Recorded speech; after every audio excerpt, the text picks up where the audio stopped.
What do we live for? Xiefeng. July 1st, 2023. Imagine there's a market 10 kilometers away from your home. You have a basket of eggs, and you can exchange them for a small lamb at the market.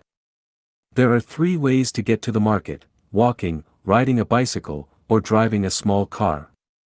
Which option would you choose? Walking to and from the market takes a whole day, riding a bicycle takes 3 hours, and driving a car takes only 30 minutes. Are you willing to spend a whole day on the journey, or just 30 minutes? This involves our perspectives on the purpose of our life. Those who spend a day traveling to the market have a leisurely lifestyle. They only raise 10 chickens, which, in 10 days, lay enough eggs to exchange for a small lamb. Those who ride bicycles need to raise 20 chickens, 10 chickens worth of eggs for a bicycle and another 10 chickens worth for a lamb. Those who drive cars need to raise 100 chickens, 90 chickens worth of eggs for a car and its maintenance, and 10 chickens worth for a lamb. Let's start by calculating who has more leisure and who is busier. It takes a whole day for someone to walk to and from the market, while those who drive spend only 30 minutes. Without a doubt, those who drive to the market save a significant amount of time.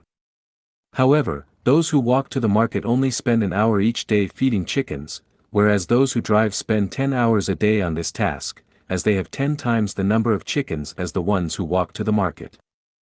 Now, let's see what these 3 kinds of people do each day. Those who walk spend most of their time sipping tea, chatting, enjoying flowers, and swimming in the river, sometimes lying on a haystack watching the changing sky and the birds flying by.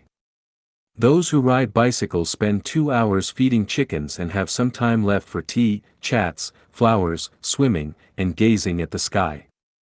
Those who drive cars spend 10 hours feeding chickens and have very little time for leisure activities. So, which mode of transport would you choose to go to the market? Walking, riding a bicycle, or driving a car? This leads us to the question of why we exist. If it's purely to enjoy life, choose to walk to the market. If living is about appearing better off than your neighbors, then ride a bicycle to the market. If living is about being envied by people around you, then drive a car to the market. The purpose of a watch is to tell the time accurately. So, would you choose a $3 electronic watch or a $30,000 Rolex? The purpose of a bag is to carry things. When it comes to accommodating the same number of items, would you choose the 3 yuan cloth bag? Or would you choose the 3,000 yuan Hermes bag? The purpose of a bowl is to hold food. Would you choose a $3 porcelain bowl or a $30,000 gold bowl? The simpler, more modest, and less expensive something is, the more it tends towards the primitive, bringing a leisurely and comfortable feeling. On the other hand, the more complex, lavish, and costly something is, the more it tends towards modernity, making life busier and more stressful.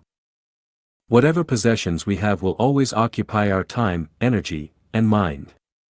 The more we have, the busier and more troubled we become. When one possesses everything, the true meaning of life is lost. When one has nothing, the true meaning of life is found. Every day, when we do things, we should ask ourselves whether we're doing them willingly and joyfully or under compulsion. With the advent of convenient and efficient devices like smartphones, computers, cars, and airplanes, are we more relaxed or busier? Are we enjoying life more or becoming more anxious for life? The more we use smartphones, the more we might notice ourselves becoming controlled by them. As we accumulate knowledge and wisdom, gather more information daily, and broaden our horizons, do we sometimes feel overwhelmed? Do we find ourselves feeling smaller, lost, and struggling to find the value and meaning of our existence?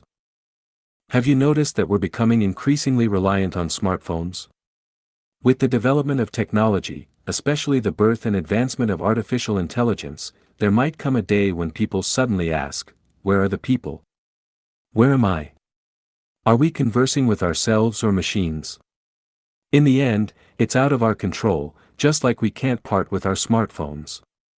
It's not that we don't want to discard them, it's just that without them, we feel directionless, and even the ability to survive becomes questionable. Isn't this a colossal crisis? How can we navigate this human crisis? The answer is, only by following the way of nature. How do we follow the way of nature? The answer is, some people on this earth have already seen the crisis facing humanity and have already embarked on the path of the way of nature. Follow in their footsteps.